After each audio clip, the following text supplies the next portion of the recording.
italiano e começo com as devidas apresentações, é, dizendo que o professor Vinícius ele é graduado pela Universidade de São Paulo em Ciências Sociais e é mestre e doutor em Ciência Política. E além de agradecer a presença dele também, principalmente aos espectadores que agora entraram, eu não consigo disponibilizar minha imagem via webcam, então, da minha parte, será um podcast, da dele não.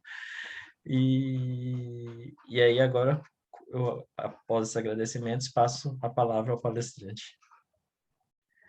Muito obrigado pela apresentação, Sérgio. Queria começar agradecendo você, agradecendo Marcelo, que fez o contato comigo, dizer que é um prazer aqui estar conversando com vocês e que é um prazer estar aqui falando para vocês da OAB, que é essa instituição tão importante para a democracia brasileira e, por isso mesmo, tão importante nesse momento que nós estamos vivendo politicamente. Então, é um prazer estar aqui. E para falar para os senhores um pouco o percurso que eu vou tomar nessa minha exposição, eu pretendo começar falando um pouco sobre as teorias da secularização, sob o ponto de vista da sociologia e da teoria política contemporânea. Em seguida, eu vou fazer um histórico da relação entre a religião e o Estado brasileiro, também questionando, né, o que a gente consegue identificar nas nossas instituições como sendo especificamente religioso e especificamente secular, né? Em seguida, vou falar sobre a religião na política contemporânea. Esse último tópico que é especificamente a minha área de especialização no meu doutorado, em que eu realizei uma etnografia política, observando a interferência, vamos dizer assim, da esfera religiosa no plano eleitoral brasileiro. Então, vou falar um pouco sobre isso ao final da minha exposição. Queria dizer que eu vejo com bons olhos quaisquer perguntas, quaisquer interrupções, então queria que todos os senhores se sentissem bastante à vontade para quaisquer intervenções ao longo de toda a minha exposição e que vai ser um prazer, depois dela, inclusive, estabelecer uma conversa mais informal, inclusive, onde a gente possa trocar ideias, impressões, enfim, realizar um debate, né? E, bom, quando a gente começa falando sobre essa relação entre religião e política, entre religião e Estado, na contemporaneidade, um autor que é imprescindível a gente passar é o alemão Max Weber, né? Weber ele é um dos grandes teóricos da sociologia, mas, para além disso, ele é um dos grandes teóricos da contemporaneidade, né? Do estabelecimento das sociedades modernas, né? E o Weber ele é um dos autores em que a gente pode pensar como formuladores da ideia da secularização como um advento fundante da modernidade, né? Então, a secularização ela é uma etapa importante do estabelecimento do capitalismo moderno e também das instituições burocráticas do Estado. E a secularização ela é entendida pelo Weber como um fenômeno em que há conjuntamente alguns elementos, né? Um deles é um declínio da religião no espaço público, né? Esse declínio da religião no espaço público ele seria concomitante a um processo de confinamento da religião na esfera privada. Então, a sociedade contemporânea, ela não seria uma sociedade sem religião, mas seria uma sociedade em que a religião estaria exercendo influência no âmbito privado, ou seja, né, no âmbito das crenças individuais, sem uma presença marcante ou determinante para as relações públicas, para a administração do Estado, para a burocracia, seja pública ou privada, né? Portanto, se a gente está falando em teoria da secularização, a gente está falando conjuntamente do fenômeno da separação das esferas da vida. Essa própria ideia de que há uma esfera da vida que ela é pública, na qual estão o Estado, na qual está os eventos políticos, as eleições, o judiciário, né? E uma esfera propriamente individual, a qual os indivíduos escolhem suas relações de amizade, parentesco, crenças, etc. Né? Esse processo todo, né, aconteceria ao longo dos séculos e encadearia também um desencantamento do mundo. Essa ideia de desencantamento do mundo também está ligada ao desenvolvimento da ciência, que está no mundo público, né?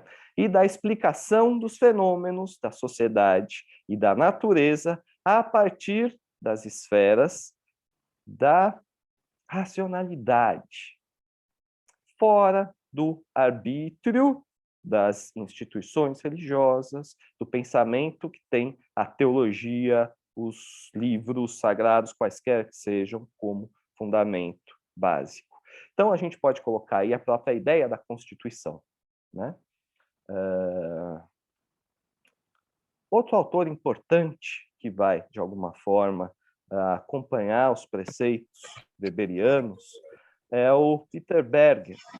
Peter Berger escreveu um livro no qual ele está postulando essa secularização das sociedades modernas. Esse livro se chama O Dossel Sagrado, né? Elementos para uma teoria sociológica da religião. Então, o Berger ele já está pretendendo, a partir desse estudo, criar fundamentos para se estudar cientificamente, a partir da sociologia, a religião. Então, a religião também passa, vejam bem, a ser um próprio objeto do estudo secular, não só dos estudos teológicos, que têm os textos sagrados e suas interpretações como base.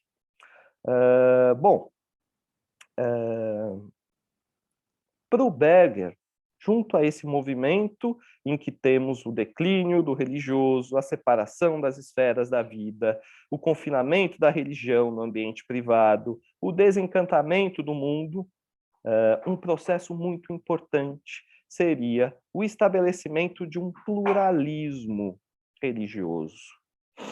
Então, a partir dessa separação entre religião e Estado, as sociedades poderiam ter uma dimensão de pluralidade de conceitos do bem, de religiões que conviveriam democraticamente sob um mesmo arcabouço legal. Percebam quanto é importante esse desvencilhamento da religião do aparato do Estado para o advento do pluralismo religioso. Porque onde o Estado ele tem uma religião oficial, essa religião oficial vai, de alguma forma, a partir das instituições burocráticas, gerar um desequilíbrio entre as diferentes doutrinas do bem numa sociedade. Então, também um desequilíbrio no mercado religioso, nisso que nós chamamos contemporaneamente de mercado religioso, né? Essa perspectiva que postula uma secularização das sociedades, ou seja, um declínio do religioso para a esfera privada, com a separação das esferas da vida, com pluralidade religiosa, e com o confinamento da religião e de outras doutrinas ideológicas, políticas, doutrinas do bem para o âmbito privado, essa teoria toda vai ser muito questionada por outros sociólogos, outros antropólogos, né? Uma figura importante dentro desse campo seria o teórico José Casanova, né? Que escreveu vários livros, textos importantes, questionando essa própria separação entre o religioso e o não religioso, e a própria postulação de que a religião perderia importância no espaço público. O Casanova ele vai dizer que os processos de secularização nas sociedades eles foram muito diversificados e, portanto, você não conseguiria estabelecer um caminho único pelo qual a religião e o Estado se separariam nas sociedades contemporâneas. Tá? Esses caminhos distintos, diversos, teriam bastante a ver, para o Casanova, com a relação entre a religião dominante e a sua posição perante a secularização. Então, nas sociedades latinas, né, haveria uma certa oposição entre o catolicismo e o processo de secularização. E que, portanto, o catolicismo iria reagir a esse movimento de perda da importância da religião na esfera pública, né? E o processo de secularização seria em oposição a esse catolicismo e também seria um processo de emancipação da razão perante o pensamento propriamente religioso. Já nos Estados Unidos, esse processo seria bastante distinto das sociedades latinas, porque o secular, a ideia de uma separação entre igreja e Estado, seria difundido pelas próprias instituições religiosas, ou seja, pelo próprio pensamento protestante que traz, desde a sua fundação, né, a necessidade, né, um princípio importante de separação entre igreja e Estado. E que, portanto, na sociedade norte-americana, nós teríamos uma distinção entre o religioso e o não religioso que seria muito mais sutil, muito mais confundida, justamente porque a ideia de uma razão emancipada da religião e a ideia de um Estado livre da ingerência das instituições religiosas, essa ideia foi difundida pelas próprias religiões protestantes, que são predominantes nos Estados Unidos.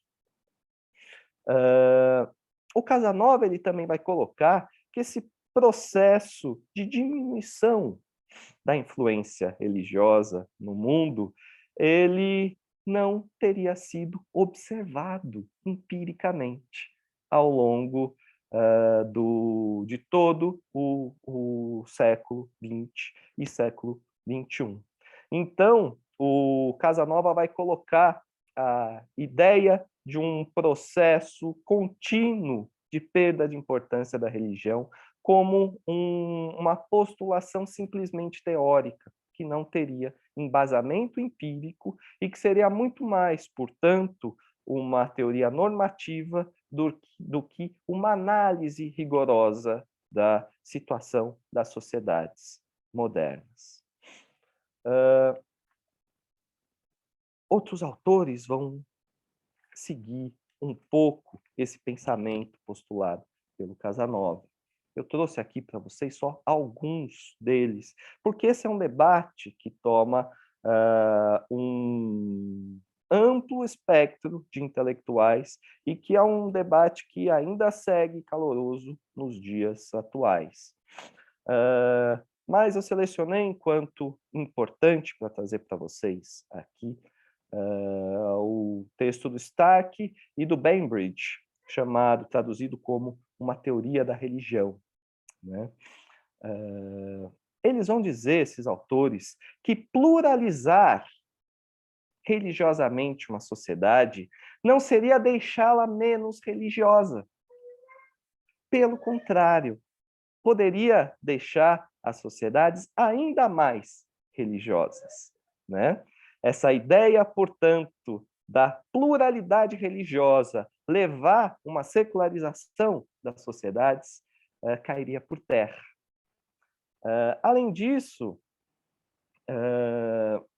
eles vão dizer que a ideia da secularização serviria para distinguir entre uma idade que pretensamente seria uma idade das trevas e uma idade, né, uma era da razão, né? E que essa distinção ela tampouco teria qualquer fundamento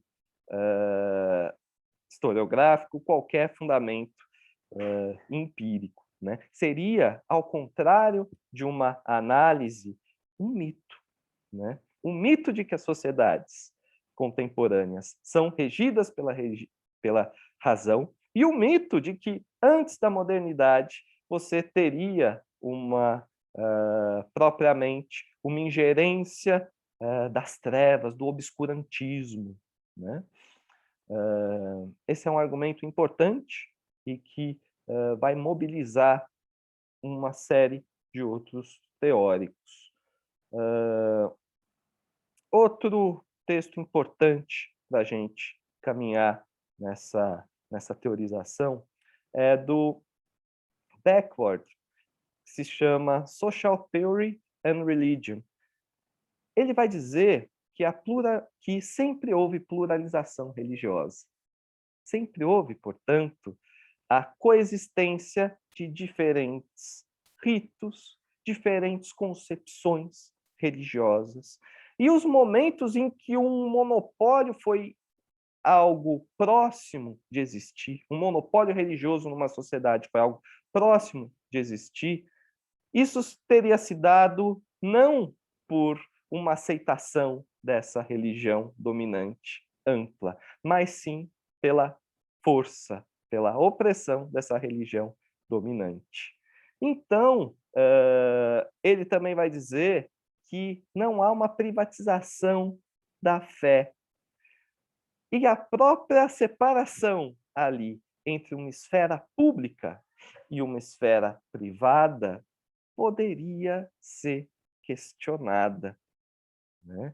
Então, o Backward vai se contrapor a essa contextualização das sociedades contemporâneas, enquanto estabelecendo uma forte separação entre o público, entre o privado, e, portanto, ele vai ser um autor bastante anti-weberiano, bastante anti-arendtiano também, né? Importante também dentro desse debate todo é o Talal Assad. Talal Assad, como um teórico de origem islâmica, vai contribuir muito para o debate, trazendo uma perspectiva que vai ser muito mais plural e diversa daquela propriamente ocidentalizada, construída a partir de bases cristãs. Aliás, esse é o argumento do Talal Assad, né? Que a secularização ela está ligada à formação do Estado-nação ocidental e da sua legitimidade. E que ali não há propriamente um retrato universal das sociedades, né? E, bom, essa ética ocidental que surge a partir da formação do Estado-nação ocidental, o Talal Assad vai colocar que é uma ética com bases cristãs e que, portanto, enquadrariam nas religiões não cristãs o caráter de atrasadas, o caráter de místicas, o caráter de não bem-vindas no espaço público. E o Talal Assad, observando os eventos das últimas décadas na Europa, né, vai dizer que a própria ideia da neutralidade do Estado perante as diferentes religiões passa a ser totalmente questionada, porque a entrada de populações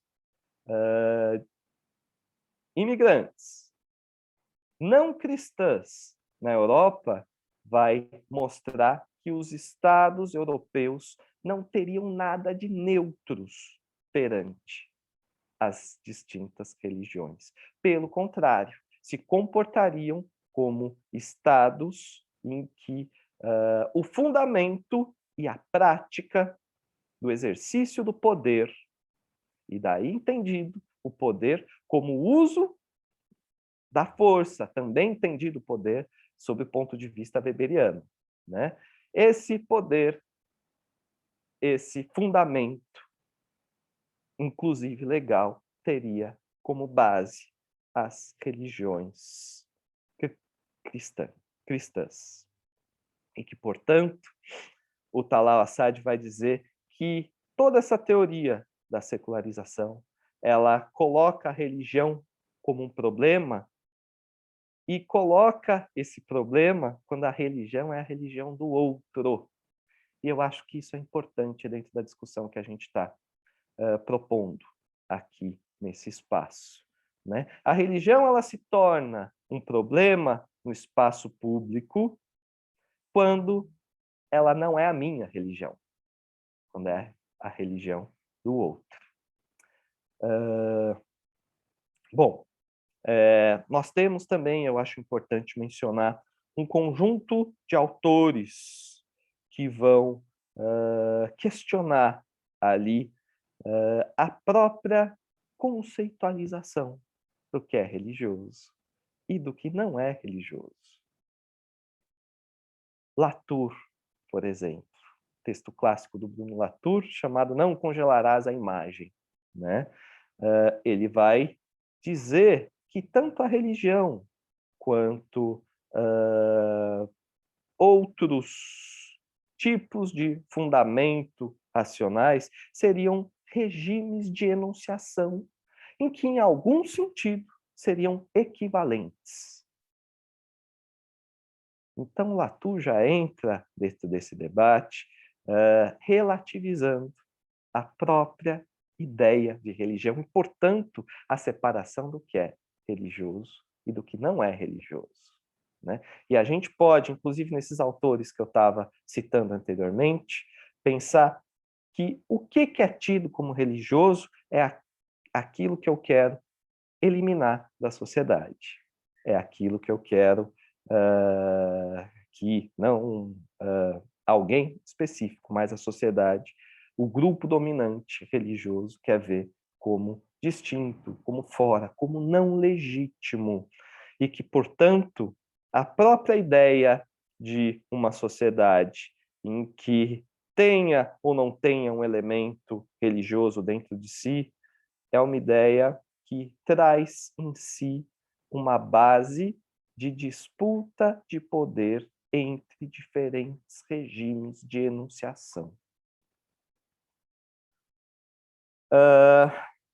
É importante, eu acho, a gente pensar essa relativização do conceito de religião, porque essa ideia ajuda a gente a entender diversas controvérsias, para utilizar um termo de uma teórica que eu admiro muito, que é a antropóloga Paula Monteiro. Tá? diversas controvérsias que a gente pode identificar na sociedade brasileira atual.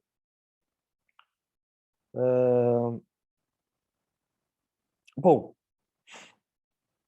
e falando em conflito, é importante, acho, a gente citar os teóricos, vários deles, mas eu destaco aqui Christian Smith, que vão colocar na modernidade, justamente, na contemporaneidade, melhor dizendo, justamente a teoria da secularização, ou seja, a ideia de que a religião teria uma perda gradual de força, separação das esferas, seria levada ao âmbito privado, né? A contemporaneidade estaria trazendo a confirmação de que essa teoria não estaria em voga e de que justamente esse processo de secularização, esse processo que a gente observa no mundo contemporâneo, ele estaria trazendo um tipo de identidade que é uma identidade subcultural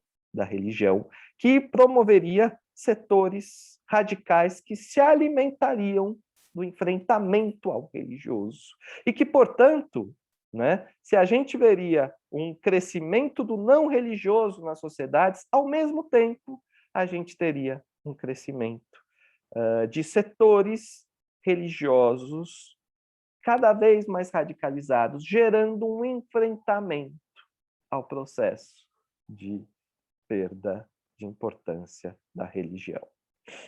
É importante a gente ver, então, certos fenômenos que a gente classifica hoje como fundamentalismos religiosos, como próprios do processo de perda da importância da religião, que geraria esse oposto, e isso seria totalmente não previsto pela teoria da secularização original.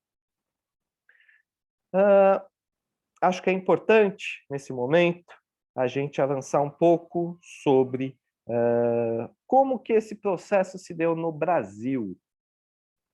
E aí eu tomo como base, né, principalmente os textos da antropóloga Paula Monteiro, que narra para a gente esse processo de separação entre religião e Estado brasileiro como um processo marcado pelo catolicismo e um processo incompleto. Então, no Brasil, a gente teria o regime do padroado até a proclamação da República. E que, após a proclamação da República, a Igreja estaria gerando a sociedade civil como o principal ator fundante das instituições da sociedade civil. Então, ela vai dizer que a desvinculação da Igreja ao Estado brasileiro, ela fez com que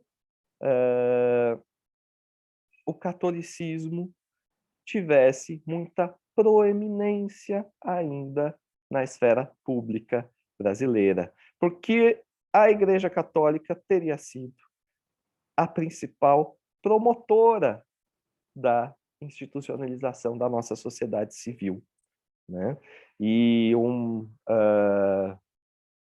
uma demonstração disso, bastante simples da gente ver, seriam os crucifixos nos prédios públicos, seria certa perseguição dos setores católicos a outras religiões e seitas, e daí eu coloco as religiões de matriz africana, as religiões espíritas, né, o kardecismo especialmente, e inclusive certas denominações protestantes. Então, o processo de secularização, ou o processo de separação entre religião e Estado no Brasil, teria gerado um pluralismo religioso limitado ao longo de boa parte do período do século XX. Como consequência disso, a gente tem entendido como política pública, até poucas décadas atrás, certos sacramentos cristãos. A primeira comunhão, o casamento religioso, né? E outros diversos ritos propriamente católicos presentes na nossa sociedade. Dado a essa característica do processo de secularização do Brasil, a gente teria uma situação em que observaríamos o religioso no não católico. Então, nós observamos, né, aquilo que pretensamente não é legítimo no Estado brasileiro, nas instituições públicas, na burocracia, como aquilo que não é católico, enquanto que a presença católica nesse espaço público, ela não seria vista com estranhamento.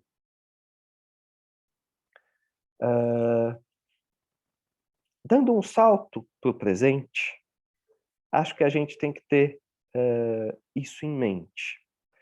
Porque a gente pode ver, por exemplo, os católicos na formação dos partidos políticos brasileiros, como, por exemplo, os católicos das comunidades eclesiais de base, como isso não sendo apresentado como um problema. Os católicos dentro dos movimentos anti-aborto, dos movimentos pró-vida, entre aspas, por favor, como invisíveis. A gente só veria o evangélico nesse processo, né? Dentro disso também, né, todos esses movimentos de cunho político conservador, que tem como base a defesa de certos signos e palavras de ordem como tradição, família, né? A gente veria ali a atuação de religiosos evangélicos e não a atuação de católicos, né? Então, muito do que se discute hoje, quando se vê uma presença evangélica no espaço público, na verdade, esconde também uma presença católica. No entanto, é importante a gente visualizar que desde a década de 80, os evangélicos eles estão ganhando destaque na política, no Estado, na sociedade brasileiras. Em 1980, segundo dados do IBGE, nós tínhamos no Brasil 88,9% de católicos e 6,6% de evangélicos, sendo a maior parte desses evangélicos ainda protestantes históricos. Em 2010, que é o último censo que nós temos, nós teríamos 64,6% de católicos e 22% de evangélicos. Então, o que antes era 90% de católicos, nos anos 80, hoje nós temos algo em torno de 2/3, ou talvez um pouco menos disso, de católicos. E teríamos em torno de 1/3 de evangélicos, já pegando dados mais atualizados que não vêm do censo.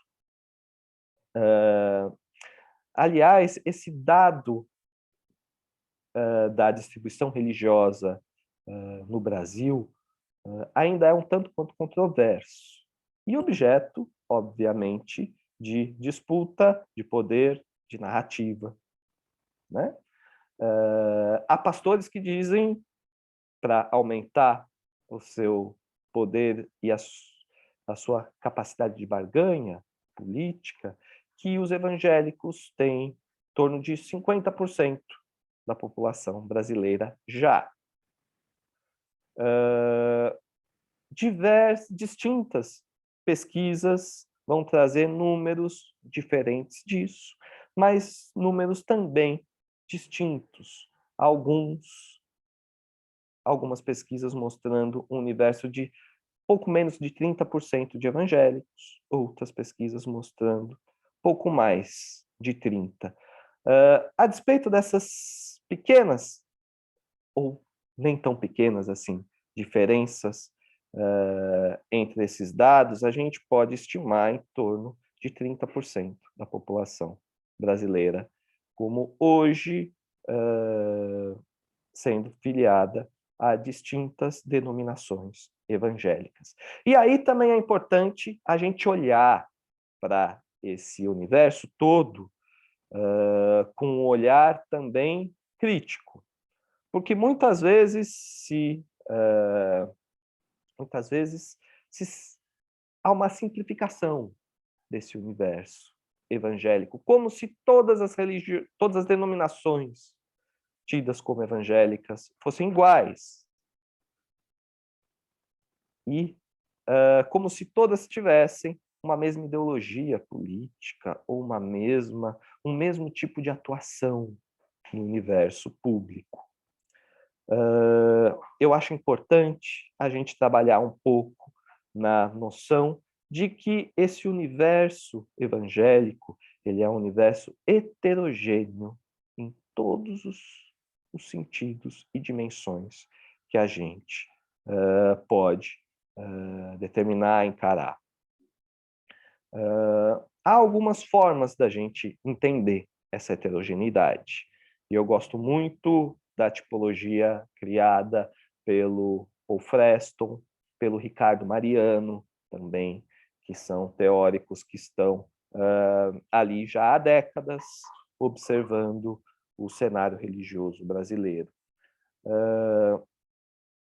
E eu acho que uma primeira distinção importante é entre protestantes históricos, também chamados de evangélicos de missão, né, que correspondem àquelas denominações que têm como início, ponto de partida, a Gênese, né, a reforma protestante na Europa. Então, nós temos diferentes religiões de base luterana no Brasil, metodista, presbiteriana, que são denominações com um tipo de vivência religiosa, de culto mais tradicionais, com um nível de proselitismo um pouco menor. E algumas dessas também se apresentam no Brasil como denominações de grupos imigrantes,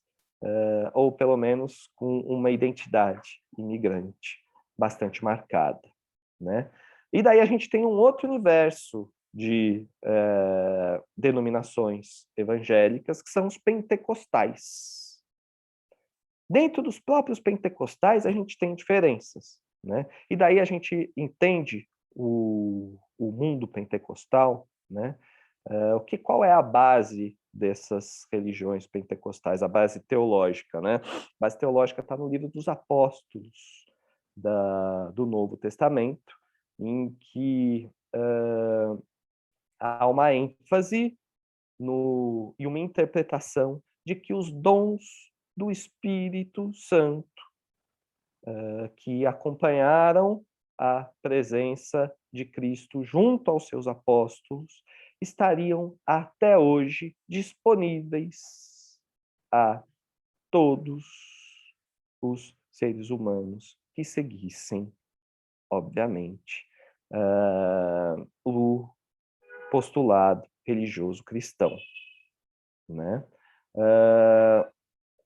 Então, eu poderia pensar ali os dons de cura, os dons das línguas, os dons da expulsão dos demônios, como os dons presentes entre os cristãos ainda até os dias atuais. Essa é a crença que coloca teologicamente os pentecostais como um grupo religioso à parte.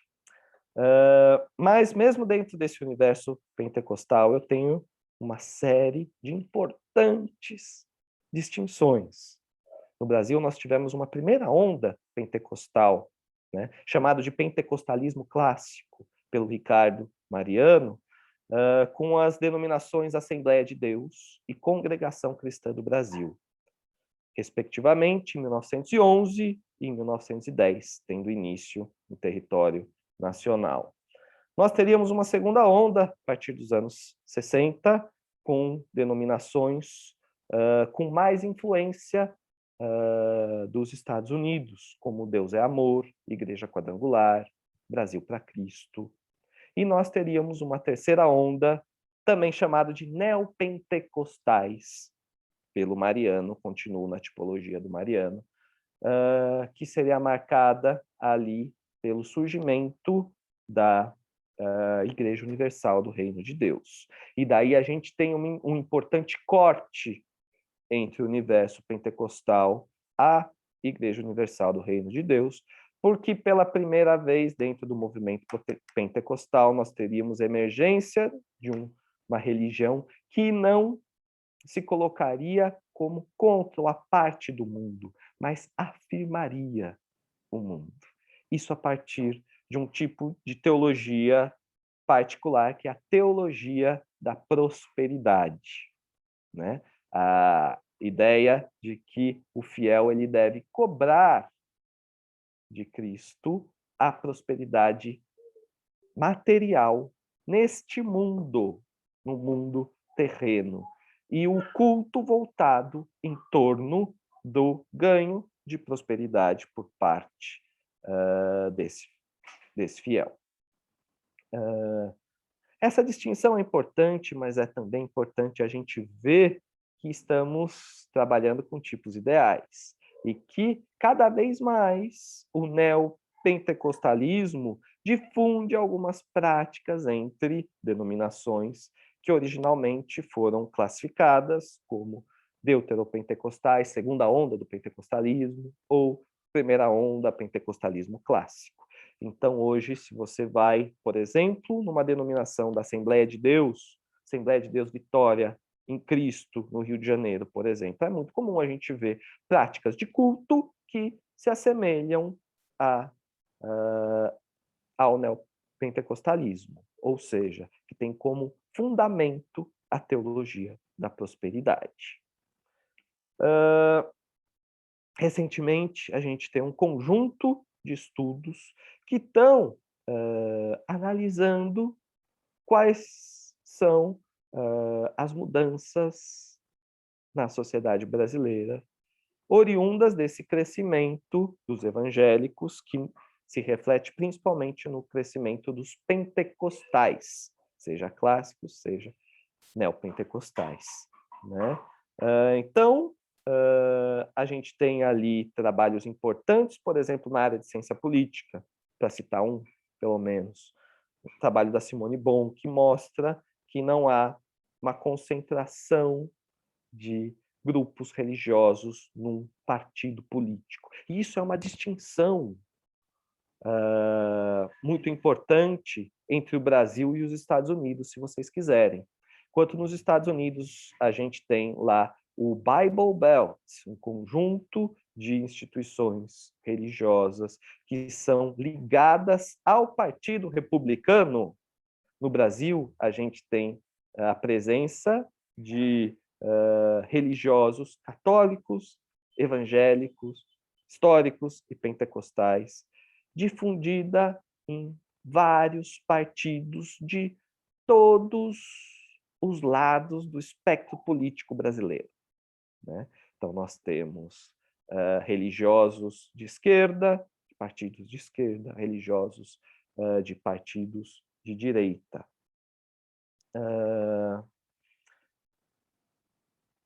Especificamente sobre os evangélicos, que correspondem ao meu objeto de estudo, a gente consegue observar e classificar uma bancada evangélica ao longo da Nova República, que vai crescendo ao longo do tempo com pequenos, 2 momentos em que há uma leve queda, mas quando a gente olha no sentido geral, é um sentido de crescimento. A gente tem 86, 32 deputados evangélicos, em 90, 23, em 94, 30, 98, 49, 2002, 63, 2006, há uma queda, 40, 2010, 70 deputados e 3 senadores, 2014, 77 parlamentares, sendo 74 deputados, 2018, 84 deputados e 7 senadores, que são da bancada evangélica, o que faz com que, se nós fôssemos considerar essa bancada como um partido político, esse seria o maior partido político da Câmara dos Deputados no Brasil. No entanto, isso não acontece, como eu disse para vocês anteriormente. E nós temos uma heterogeneidade dessa bancada ideológica e, portanto, a presença de parlamentares em diferentes partidos. Na legislação entre 2011 e 2014, eles estavam em 14 partidos diferentes. 2015 a 2018, 15 partidos. Na legislatura que se inicia em 2019, é que nós estamos, nós temos a difusão da bancada evangélica entre 23 partidos. Isso já é uma característica muito singular da política brasileira. Aliás, não há outro caso em nenhum lugar do mundo em que nós tenhamos tantos partidos políticos quanto no Brasil.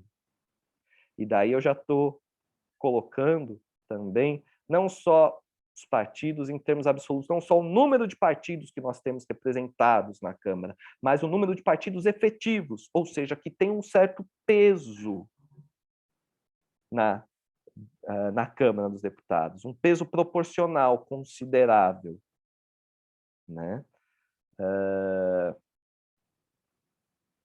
Somos um caso único, portanto, e por isso que a gente pode ver religiosos em tantos partidos diferentes, porque nós temos efetivamente muitos partidos, né? Eu escrevi um artigo há alguns anos atrás, analisando os principais partidos religiosos do Brasil, que seriam o atual Republicanos, né, PRB e o PSC. E eu escolhi esses dois partidos não só pela representação, pela representatividade que eles têm em termos de número de deputados, como eles representando lógicas diferentes de atuação religiosa. O PSC se apresentando como um partido cristão, já está até no nome, né? Partido Social Cristão, e conservador, aliado ao liberalismo econômico, enquanto que o PRB se apresentaria ali, a despeito de ter toda a sua direção, ou quase toda, filiada a denominações evangélicas, há uma apresentação do partido enquanto partido secular, enquanto partido não religioso. Então, há uma certa caracterização ali do PRB atual Republicanos como uma imagem que seria não religiosa, tá? A gente poderia avançar em diversos trabalhos que estão caracterizando a atuação desses grupos religiosos no Estado brasileiro. E isso tenho certeza que daria várias discussões entre nós, muito mais tempo, mas eu queria destacar aqui alguns temas só para a gente poder iniciar esse debate. Há uma caracterização ideológica da presença religiosa no Estado brasileiro. Então, a gente consegue ver que é uma atuação predominantemente conservadora no plano dos costumes e menos predominante uma caracterização conservadora no plano econômico. No plano econômico, a gente ainda tem mais dificuldade de caracterizar o perfil ideológico da atuação parlamentar, institucional dos grupos religiosos brasileiros, né?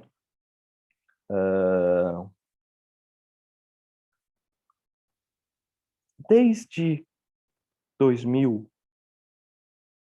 a década de 2010, a gente consegue observar um fenômeno que foi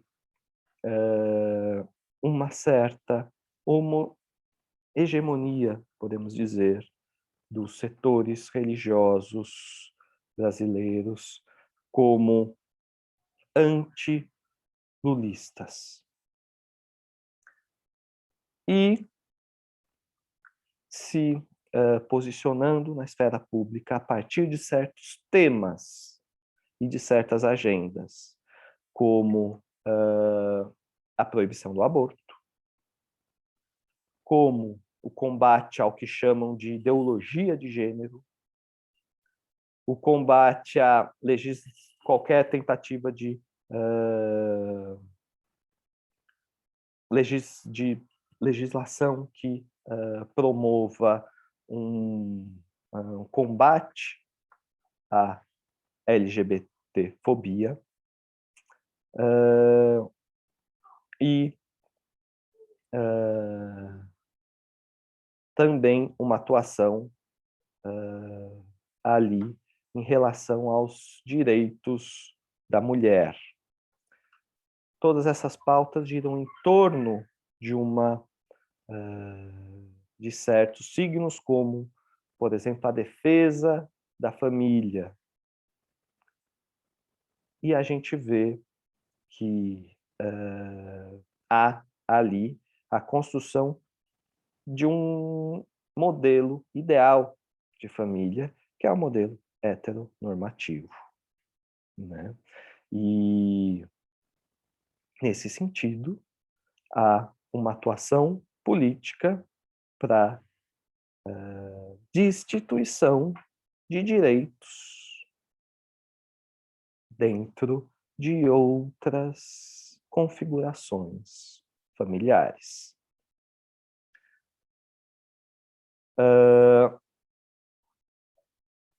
Eu acho que eu avancei bastante no tempo e chegamos em principais pontos da agenda contemporânea dos setores religiosos frente ao Estado brasileiro, não deixando de fazer uma breve caracterização da teoria da secularização e desse processo de secularização na sociedade brasileira. Eu agradeço o convite e abro oficialmente, encerro a minha fala e abro para a gente começar a conversar. Muito obrigado. Eu que agradeço, professor Vinícius. Como vocês podem perceber, eu consegui ativar minha webcam com muita dificuldade, mas deu certo, era o antivírus, o problema. E vejo aqui que algumas pessoas já se manifestaram previamente, o Alexandre e o Marcelo. Vejamos. O Alexandre menciona aqui um acordo entre o Brasil e o Vaticano. Eu acho que, salvo engano, houve até menção a isso numa palestra sobre política de Estado nas missões jesuíticas. E não com relação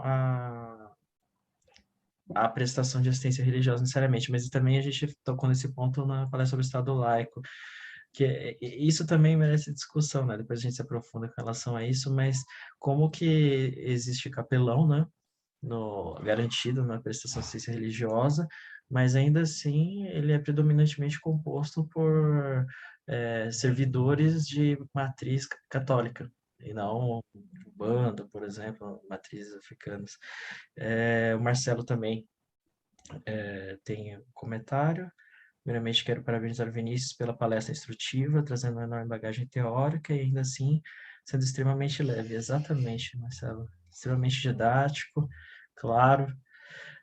Como o tema me agrada, me dediquei bastante ao convite feito ao professor. Tenho duas perguntas.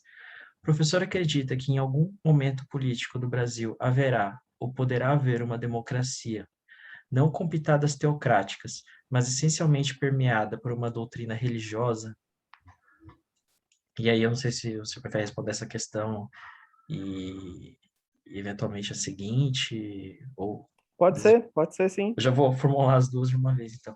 Repetirei a pergunta que fiz ao último palestrante, Dom Pedro Carlos Cipollini, doutor e bispo da Diocese de Santo André, doutor em teologia e bispo. O professor acredita no Estado brasileiro?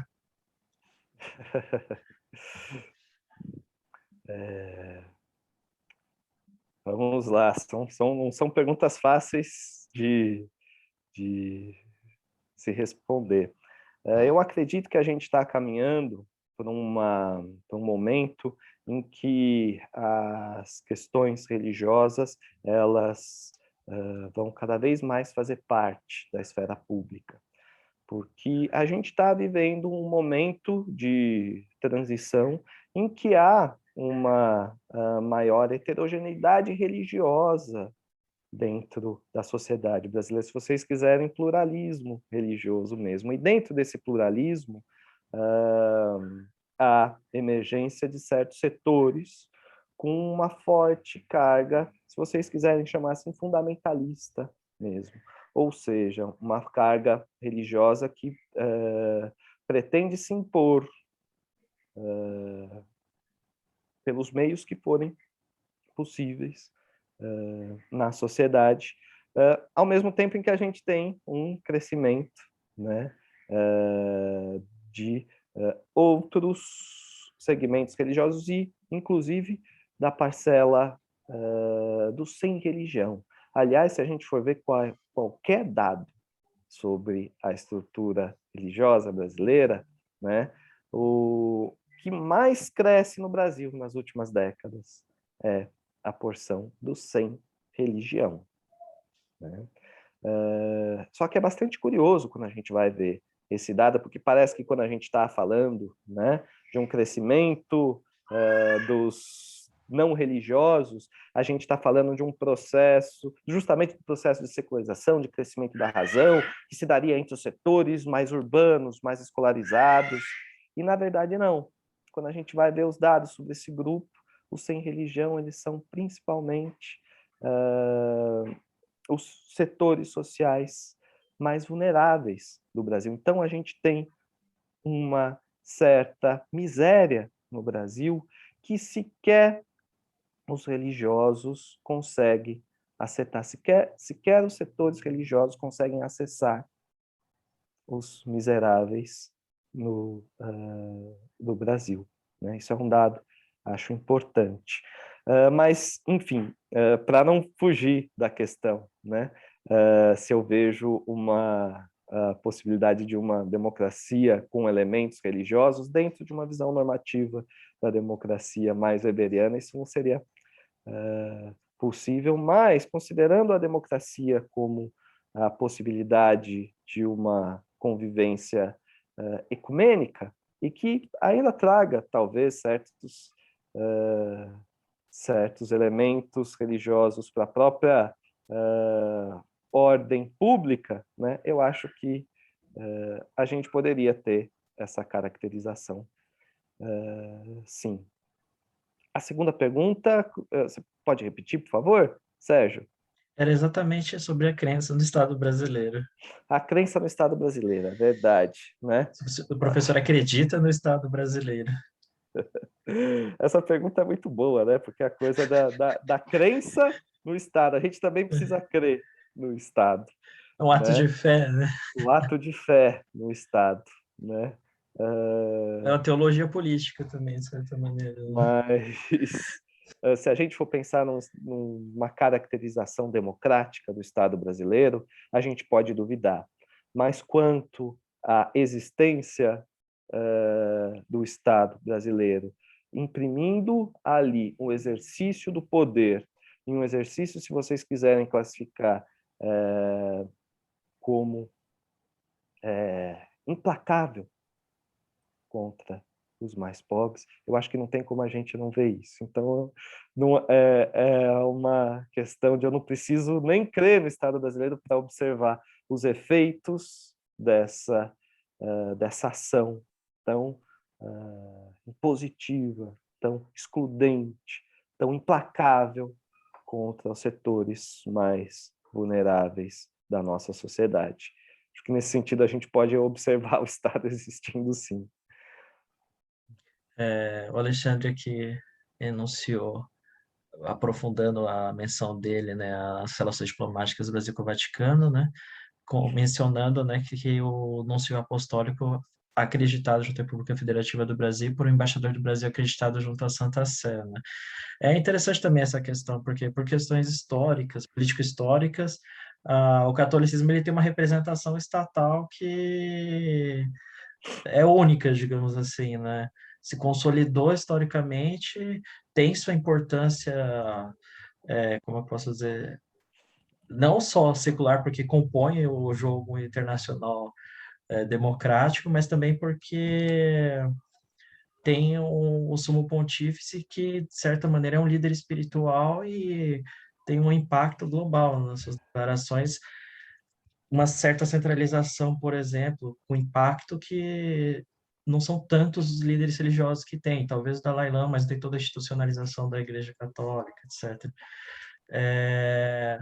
Essa preocupação do Marcelo, eu acho interessante também porque, do ponto de vista da composição, que ele disse no lugar de pitadas teocráticas, a gente tem um Estado essencialmente teocrático, né? Há um engajamento maior de determinados grupos sociais, no Congresso e fora do Congresso, que tem impacto também nas decisões que o Executivo tem tomado, inclusive a indicação de ministros pelo Tribunal Federal para ser terrivelmente evangélico, deixando à parte questões jurídicas, não estava saber jurídico. Inclusive, um colunista com o qual não concordo em muitos pontos, mas que mudou algumas tendências ideológicas dele, mencionou que seria um congressista sommelier de religioso, o Silas Malafaia, o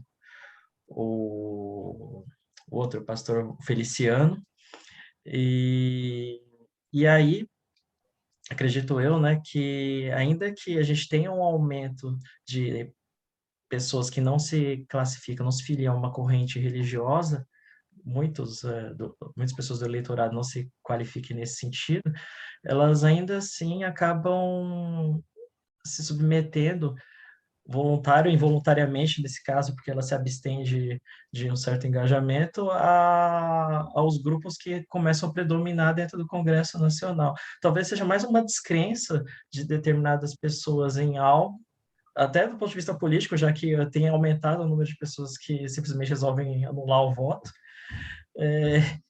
E o Estado brasileiro, como um campo de disputa, um locus de disputa entre grupos de interesse, acaba se metendo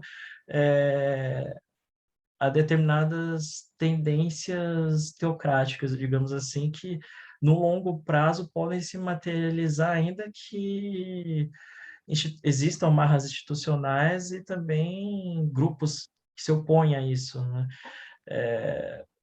Digamos que também nós não estejamos numa época propícia para diálogo com determinados grupos, por parte deles, sobretudo, mas são preocupações que nós temos que considerar e, eventualmente, estar suscetíveis a, se não um diálogo, numa situação extrema, um enfrentamento, né? E várias questões perpassam o que o palestrante mencionou, até a predominância ainda da matriz católica nas eleições, no judiciário, não nas eleições com participação de clérigos, sacerdotes, porque até a gente comentou isso na última palestra com com o bispo Dom Pedro, eles têm essa impossibilidade, né? Eles não podem ter essa participação ativa. Mas o que, de certa maneira, também abre campos para outros grupos religiosos, né? E sem esquecer também toda a influência que a religião católica apostólica romana já teve na história brasileira e mundial. Mas isso também, de certa maneira, essa não ação, essa inação da Igreja Católica nesse sentido, mais por uma determinação institucional contemporânea, implica também na predominância de outros grupos e também principalmente pela atuação deles, né, muito incisiva, faz com que o crescimento também seja vertiginoso, que também se confunde com questões econômicas, crises outras que nós teríamos que debater por muito tempo aqui. Mas e a questão dos católicos, né? Eu acho que tem também um efeito, né? Sérgio, desculpa te interromper. Não, sem problema, é um que diálogo. é uma atuação que a gente não consegue identificar claramente qual que é a atuação católica dentro das instituições brasileiras, como ela não é realizada pelos próprios atores institucionais do catolicismo, né? A gente não consegue identificar. Mas vejam só o que aconteceu agora, alguns dias atrás, né? O bispo Dom Orlando de Aparecida teve um papel ali no dia de Nossa Senhora Aparecida, um papel político importantíssimo no questionou Brasil. diretamente as armas, né, como resposta Exatamente. para a fome do país, para as desigualdades do país, que é justamente a bandeira de determinadas tendências políticas predominantes no momento. Exatamente. Mas ainda assim, o papel da CNBB é importante, das encíclicas papais. Inclusive, eu comentei isso na palestra anterior com o bispo Dom Pedro, que no livro de Teoria do Estado, da Alma de Abreu Dalari, ao conceituar a finalidade do Estado, ele se baseia numa encíclica papal, na Materia Magistra. Então, isso também vai ter impacto futuro nos doutrinadores, né, que vão escrever livros de direito.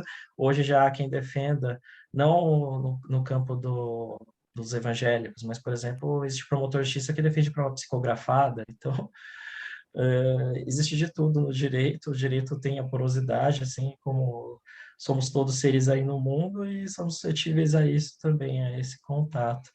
Eu não sabia disso, achei curiosíssimo. O René tem um comentário. Em primeiro lugar, obrigado pela palestra e parabéns. No plano europeu, a democracia cristã se vê como um partido de católicos, não um partido católico, e cobre um amplo espectro.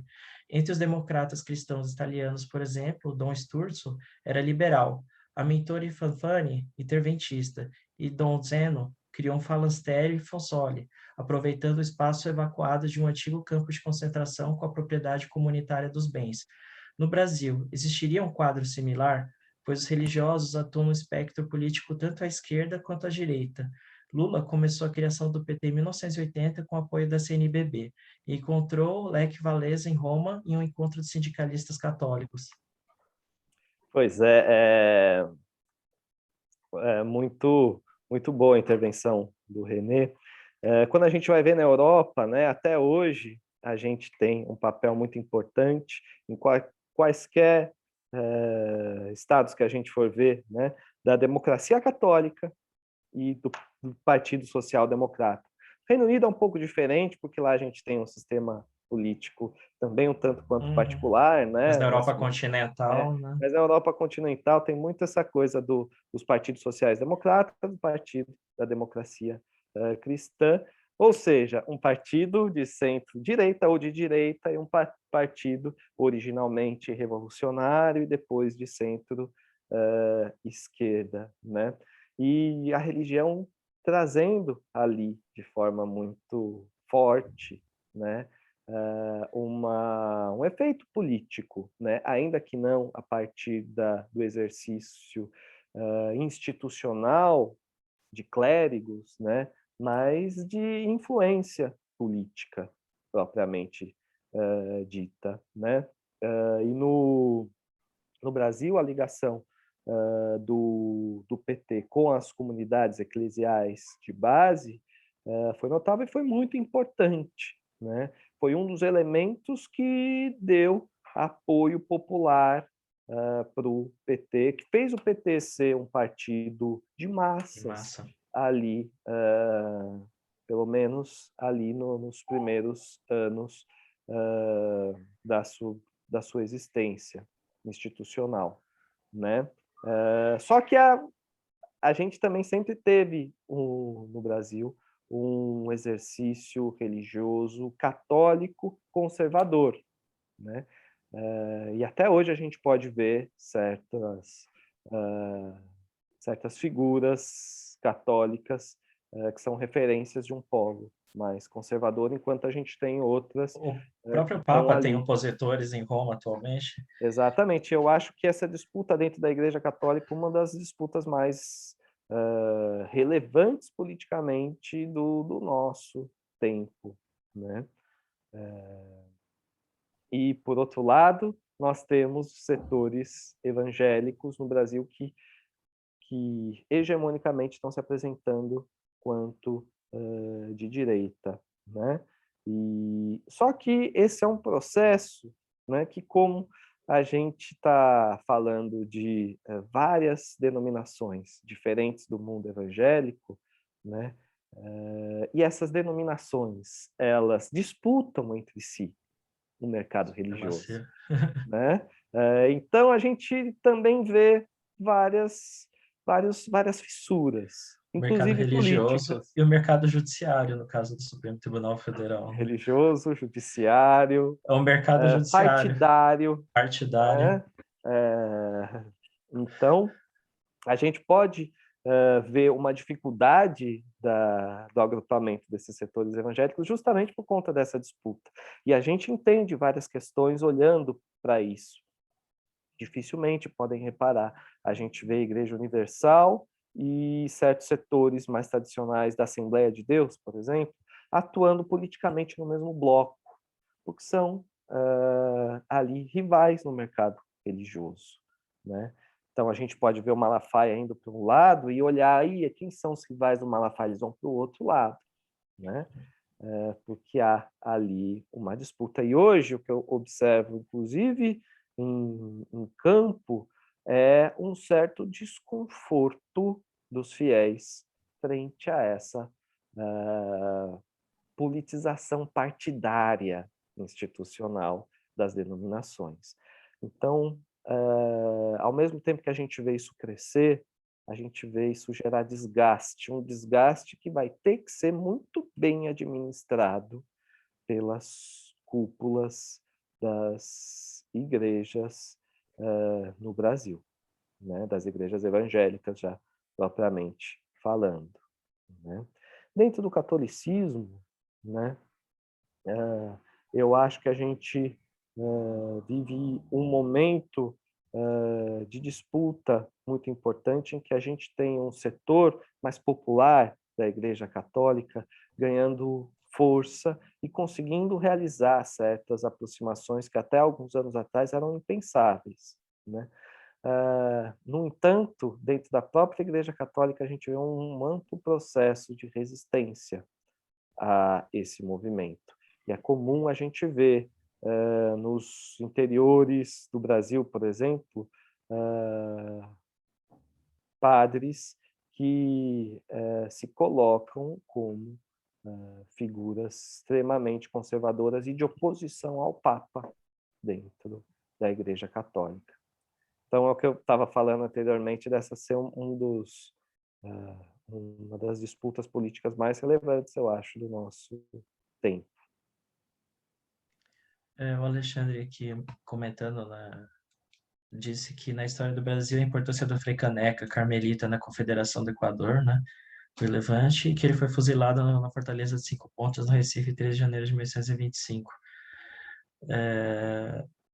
A importância histórica da Igreja Católica no Brasil é inquestionável, né? Até em determinado momento da palestra, o palestrante mencionou que houve uma espécie de contribuição para a formação da sociedade brasileira, né? E, de certa maneira, do Estado brasileiro, né? Uhum.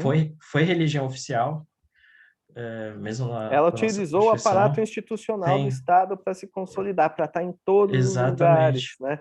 Não existe município brasileiro sem uma sim, presença importante da Igreja Católica, né? Ela pegou ali uma carona nas instituições do Estado e quando se separou do Estado brasileiro, ela construiu a sociedade civil em torno dela, né? As associações que tinham as igrejas católicas como polo organizativo, né? Isso foi muito importante, ainda hoje exerce muita influência, né? sim. Só que sem o radicalismo de séculos atrás, que agora pulula por outros campos, digamos assim, né? Pois é, pois é. Se a gente for pensar em termos de Que a história se fundamentalismo, com repete, né? certeza. Ou e nisso também. Espero que não. Da farsa à tragédia à farsa, né? Mas realmente é preocupante e essas eleições vão ser cruciais nesse sentido, inclusive também para muitas pessoas do direito há essa separação do direito da política, mas é completamente equivocado esse entendimento, porque é uma visão que simplesmente coloca aquele que estuda o direito como simplesmente Técnico, né? um técnico, aplicador e intérprete de desígnios outros que podem justificar até um Estado nacional socialista, por exemplo. Então, se for só aplicar o que é determinado por de fora, sem questionamentos, inclusive porque o Estado ele institui o direito positivo e ele é campo de lutas, e é imprescindível discutir também qual é a finalidade do Estado, né? Ainda que eu tenha mencionado lá o livro da Álvaro Baudelaire, que ele se baseia numa encíclica papal, ainda assim a premissa ali, pelo menos, é uma oportunidade as pessoas desenvolverem ao máximo suas potencialidades, a sua personalidade, com saúde, educação, etc. É uma Esse é pauta o ainda sentido da nossa humanista. Constituição, né? Esse é Sim, o sentido da nossa Constituição, que, de certa forma, é um pouco isso que a gente está sim. Há uma discutindo aproximação. hoje. O catolicismo, ele, pelo menos de maneira predominante hegemônica, ele não tende ao comunismo, inclusive várias encíclicas papais se opõem veementemente a isso, defendem a propriedade privada, mas ele também não é liberal total, não é neoliberalista, nada. Ele se preocupa com a social-democracia, digamos, ainda que eles não assumam isso, né? E a Constituição é isso, a social-democracia. Tem lá, a propriedade privada está no artigo 5º, 22, que ela defende a função social da propriedade. Então, ou seja, inviabiliza o comunismo e também ela é contrária ao neoliberalismo extremo, embora tenham tentado desvirtuar a Constituição com inúmeras emendas ao longo das últimas décadas.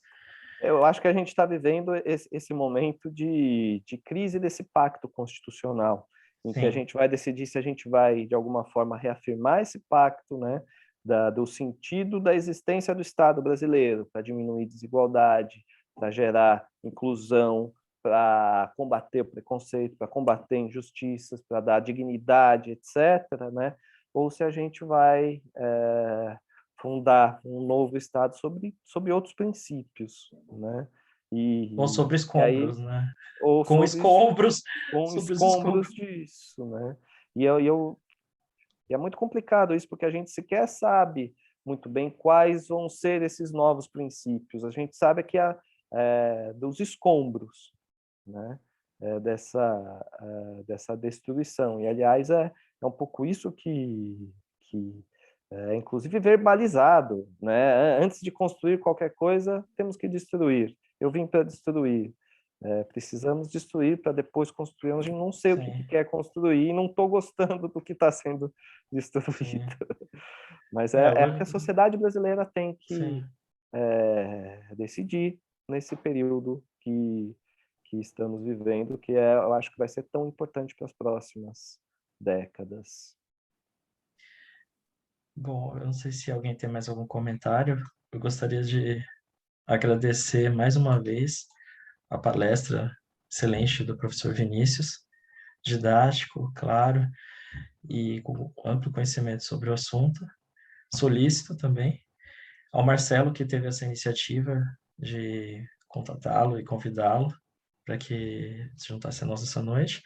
A Tamires, que foi responsável por todo o gerenciamento aqui da palestra, e viabilizou também tudo isso, e as pessoas que nos assistem, que abriram mão do seu tempo para participar, para assistir, e também para, assim como eu, e acredito que todos nós temos um enriquecimento também intelectual e pessoal. Então, mais uma vez, muito obrigado, professor Vinícius. Boa Eu que noite. agradeço as palavras, Sérgio, agradeço o convite do Marcelo, o trabalho da Tamires e todos vocês que assistiram, participaram. Para mim é sempre um prazer, acho que a gente está precisando dessa discussão pública e estou sempre à disposição, sempre que vocês desejarem. Muito obrigado, professor. E me perguntaram se vai ficar gravado, sim, no canal do YouTube da OAB de São Bernardo do Campo. E indicações de livros. Pediram indicações de livros. Eu indico o meu. Aproveitando o Sim, merchan, tá até aqui, ó, para mostrar para vocês. Eu trago uma Faz parte merchan dessa aí, discussão. professor. Como? Faz um merchan aí. O merchan aqui está meu livro pela editora Recriada, minha tese de doutorado entre a religião e o lulismo. É o trabalho que eu fiz ao longo de entre 2011 e 2017 de acompanhamento da Editora relação. qual, professor? Recriar. Recriar. Isso. E ele conta com um prefácio do professor André Singer, meu orientador, e eu também, como publiquei ele em 2019, faço um pós-fácil falando um pouco desse momento político pós-2018. Indico também, eu acho importante, os trabalhos da Paula Monteiro, para a gente entender esse processo de secularização no Brasil, trabalhos do professor Ricardo Mariano, os trabalhos, aquele nível neopentecostais, para a gente entender o universo evangélico, eu acho fundamental. Professor, o senhor falou o prefácio da André Singer. Desculpa a ignorância. É parente do Paul Singer? Filho. Filho? Filho Então do professor está bem encaminhado. Paul Singer. Então está ótimo, está ótimo. Super indicação. Deixa eu pensar mais alguma coisa que eu acho importante. Os trabalhos do antropólogo Ronaldo de Almeida, da Unicamp, eu acho muito, muito importantes. E acho que já tem aí um bom... É um pontapé inicial. Um bom pontapé inicial. Do professor Gedeon Alencar, também, sobre protestantismo, acho muito bom. Bom, Esteve na minha então, banca. com todas essas indicações bibliográficas, que também provavelmente constam no final do livro, né? E com a referência à gravação disponível no canal de YouTube da OAB de São Bernardo do Campo, agradeço mais uma vez o palestrante, a todos que nos assistiram e uma boa noite a todos. Boa noite, obrigado novamente.